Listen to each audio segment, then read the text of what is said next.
شاعرہ آفاق cancer میں مبتلا ہے. مالک کو بھی صحت دے اور ان کی اس مریضہ کو اللہ تعالیٰ اس کے کینسر کو اچھا کر دے. اور ایک بات بتا رہا ہوں جو آپ شاید آج پہلی دفعہ سنیں گے، کینسر کے اسباب. یہ آج پہلی دفعہ سنیں گے آپ انشاءاللہ تعالیٰ.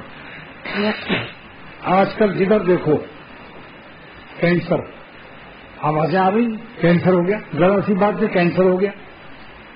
اور کینسر کا مریض آج تک اچھا نہیں ہوا، الا لاکھوں میں کوئی ایک اچھا ہوا ہے، لاکھوں میں ایک.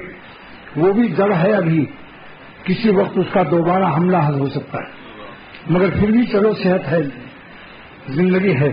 ایک واقعہ ہے میرے علم کے اندر، دائرے علم میں. باقی جتنے کینسر کے مریض میں نے سنا کوئی بھی نہیں بچا.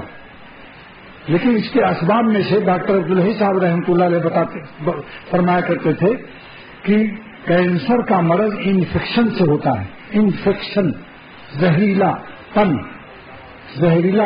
تسمم، خون میں زہریلا پن پیدا ہو جاتا ہے. اور سڑا ہوا گوشت کھانے سے زہریلا مادہ خون میں اور گوشت میں پیدا ہو جاتا ہے.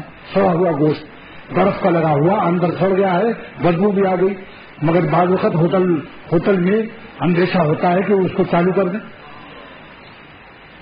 حالانکہ اس گوشت میں انفیکشن آ گیا، سڑ گیا، تحفظ نہیں ہو سکا برف کی کمی سے یا مرور ایام و لیالی سے.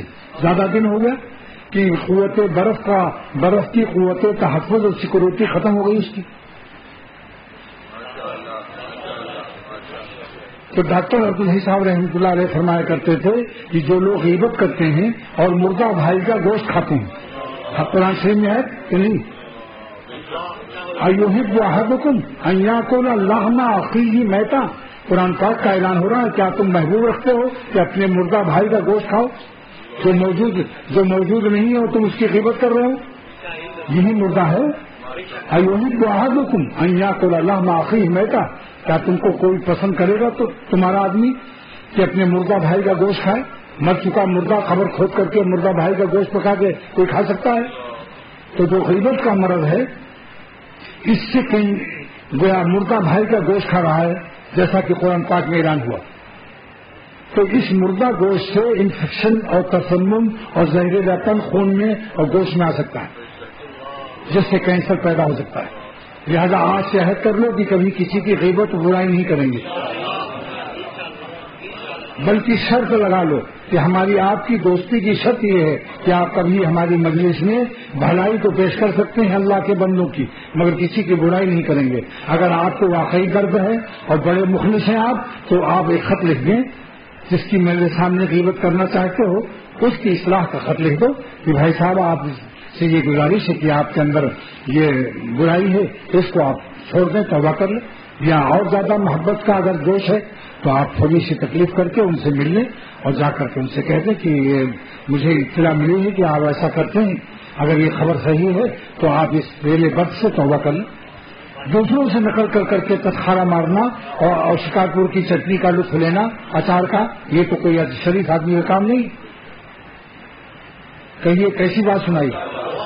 سارے دنیا کے ڈاکٹر بھی اس مرض کا یہ سبب غیبت نہیں سمجھ سکتے، کیونکہ میرے شیخ کے نائب مولانا بشارت علی صاحب نائب ناظم، میرے شیخ کا خلیفہ مولانا ابراہیم صاحب کا خلیفہ، وہ اسپتال گئے. ہندو ڈاکٹر نے پوچھا کہ آپ کا کیا نام لکھوں، آپ کون ہیں؟ تو انہوں نے لکھا کہ میں میرے ایک معالج روحانی پیر و مرشد ہیں، میں وہاں ان کے مدرسے میں نوکر ہوں. تو اس نے لکھ لیا، مگر ان کا پیر و مرشد کیا ہوتا ہے اور روحانی بیماری کیا ہوتی ہے؟ تو نائب صاحب نے مجھے بتایا کہ میں نے ہندو ڈاکٹر سے کہا روحانی بیماری وہ ہوتی ہے جس کا آپ کا الٹرا ساؤنڈ اور آپ کا ایکس رے اور آپ کے آلے اسٹیتھوسکوپ اور جملہ جتنے آلات سائنسی ہیں اس بیماری کا پتہ نہیں لگا سکتے. اس نے یہ ہم نہیں مانتے، ہمیں کوئی مثال بتاؤ. خاصا مثال سن لو. ایک آدمی حسد کے مارے جلا جا رہا ہے، اپنے بھائی کی ترقی کو دیکھ کر جل کے خاک ہو رہا ہے، روزانہ خون جل رہا ہے، لیکن الٹرا ساؤنڈ لگا کے دیکھ لو تو کہیں حسد مل جائے. ایکس رے کر کے دیکھ لو، اس کے دل میں آپ پھیپھڑے میں ایکس رے کرو، دیکھو کہیں حسد ہے. یہ روحانی ڈاکٹر بتاتے ہیں. بس یہ انعام ہے. وہ آخر دعوانا الحمدللہ رب العالمین کے بعد بھی